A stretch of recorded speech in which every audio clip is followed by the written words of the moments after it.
Attorney, ano po yung pinagpunta po natin ngayon siguro?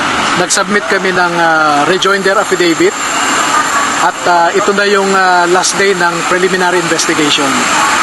Pagkatapos nito ay didesisyonan na ng panel of prosecutors yung mga complaints laban sa amin ng libel at saka cyber libel. Dalawang complaint pa lang to, sir, yung for resolution. Yes, pero marami silang nag-file, no?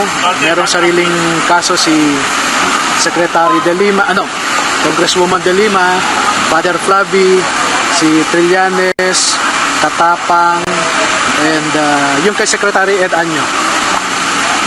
So, parang consolidated na siya, Attorney? Hindi. Magkakaiba, pero pinagsabay-sabay lang ang hearing. Sir, confident ba kayo na mababasura itong mga reklamo sa inyo? Specifically yung libel and cyber libel? Okay,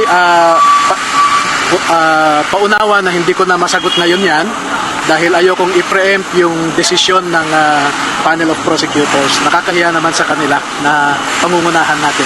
May kompleto ngayon? Kompleto po. 11. 18. Expect ba kayo na magkakaso din sa Senator Kiko? Kay Senator Kiko, kay Sharon, the ball is in his hands, no? Bahala siya kung anong reaction niya. Pero hindi nyo ba napansin na nahimik na po yung mag-asawa?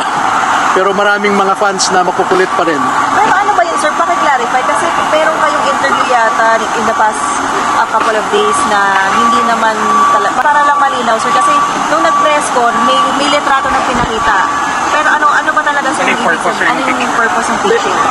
Nung nilabas ngayon, hindi nag-comment eh. Walang nag-comment sa aming lahat. No? Ang sinabi ko lang doon sa nag-ooperate ng projector, you move forward, sabi ko. Pero ano yung purpose of picture? Ba't may picture?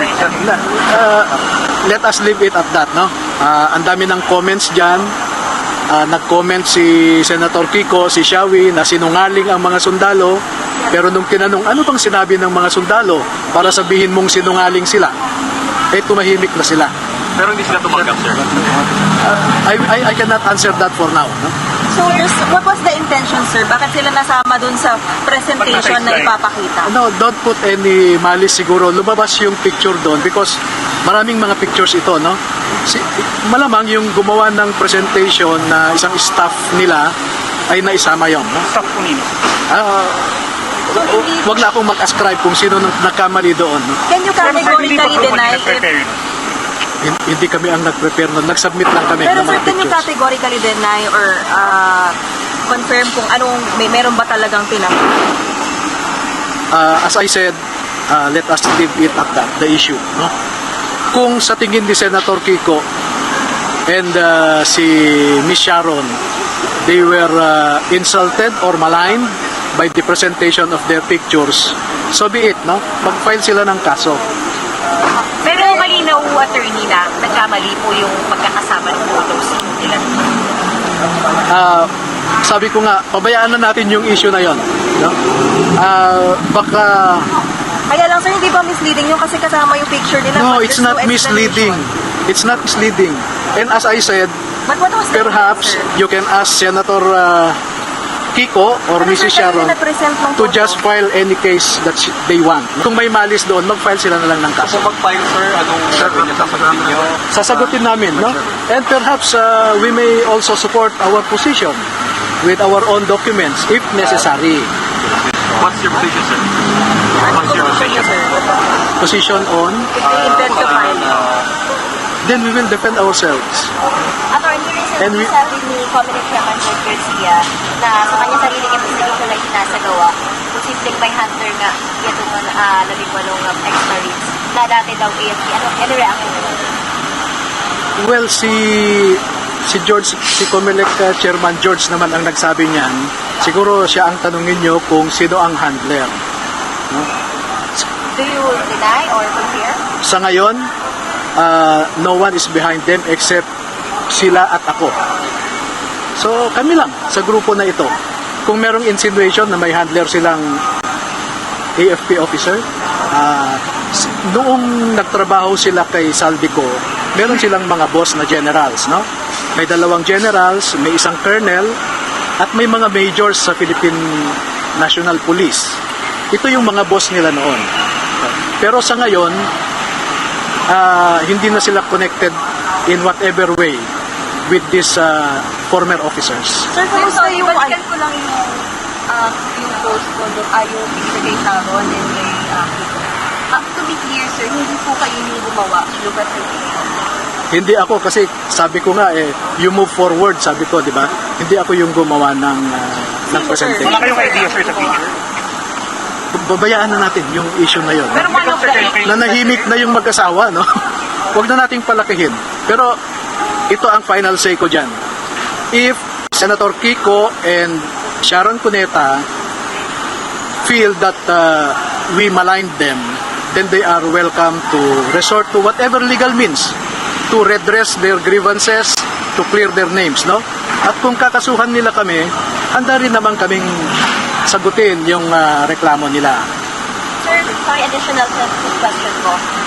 May changes sa dami ng maleta from naging bag doon sa accusation kay Comelec Chairman George Garcia. Anong reason bakit biglang kumonte yung mula sa maleta na Hindi kumonte. That is the slant, no? Kasi ang sabi nga namin sa affidavit mismo, yung pinagsamang sinumpaang salaysay, ang sabi namin, this is just a glimpse of what they know. So they only revealed enough information to trigger or invite an investigation. Hindi nila nilabas lahat sa kanilang joint affidavit. Ang gusto kasi namin noon, pag may formal investigation, doon namin ibibigay lahat. Katulad po ngayon, no? Ang Office of the Ombudsman nakapag-interview na ng Siyam sa kanila. At doon nila ibinigay lahat ng mga videos o letrato na meron sila, no? And inilatag na namin doon kasi merong some sort of a confidential nature ng proceedings, no? At so far, ang sabi nila, sir, dito pa lang sa Siyam na na-interview namin, satisfied na kami sa case build-up na tinututukan namin, sabi nila. So, hindi po kumpleto yung nasa sinumpaang salaysay. Now, yung kay Comelec Chairman, ang nasa allegation nila ay 2 beses na nabigyan siya ng 2 maleta. Ngayon, yung dagdag na may black na bag, galing yan sa bagong witness. Galing doon sa bagong 4 na hindi sila kasama doon sa unang 18. At yun ay ang karagdagang nalalaman nila. So hindi po yun nabawasan. In fact, nadagdagan. It now appears that George Garcia received 4 maletas plus 1 black bag, no? Kahit wala siyang tinatama sa flood control. Very irrelevant na tanong yan dahil hindi naman sinasabing connected siya sa flood control. Ang sinasabi namin, merong pera na galing kay Saldico na ibinigay sa kanya. So you may ask, what is the crime committed? That's 6713 and 3019, no? Sir, yung Siyam ba, may individual affidavit na sila sa ombudsman? Yes, ang nangyari, actually, Siyam yan na abogado. Tinanong nila ang isa-isa. So, merong question and answer. Oo, and then, I am now in the process of reviewing the question and answer, no? Before the witness will sign. And that is the procedure sa Office of the Ombudsman. Sir, pwede pa-expound lang yung sinabi yung last time na dapat mag-inhibit ang DOJ sa mga libel cases na pinagpalaban tao.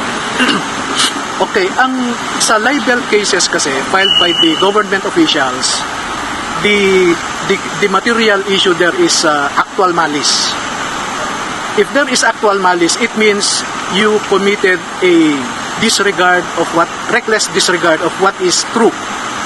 So yun ang material point ng libel when it is filed by a public official. Yung nasa ombudsman naman, iniimbestigahan kung totoo o hindi yung sinasabi ng mga sundalo. Therefore, there is a possibility that the ombudsman and the DOJ will come out with conflicting findings. Di ba? Because in both ombudsman and DOJ cases, the core issue is the truthfulness of their allegation. No? Pag sinabi ng DOJ, mali, sinungaling yan. Pero ang sinabi ng ombudsman, ay, totoo yan. Because in fact, as you may know, meron ng dalawang affidavits ng dalawa sa 18 ang ginamit na ng ombudsman sa isang case build-up. No? Ginamit na ito sa case build-up. Ngayon, dito sa Siam, ang sabi nila, sir, satisfied na kami para sa case build-up ng particular personalities na ito. No? So, meron silang tatlong inaay na kakasuhan. So, that is my point. To avoid any conflicting findings, let the ombudsman investigate because the ombudsman acquired primary jurisdiction. Naunang nakuha ng ombudsman ang jurisdiction. Di ba? Okay? Thank you.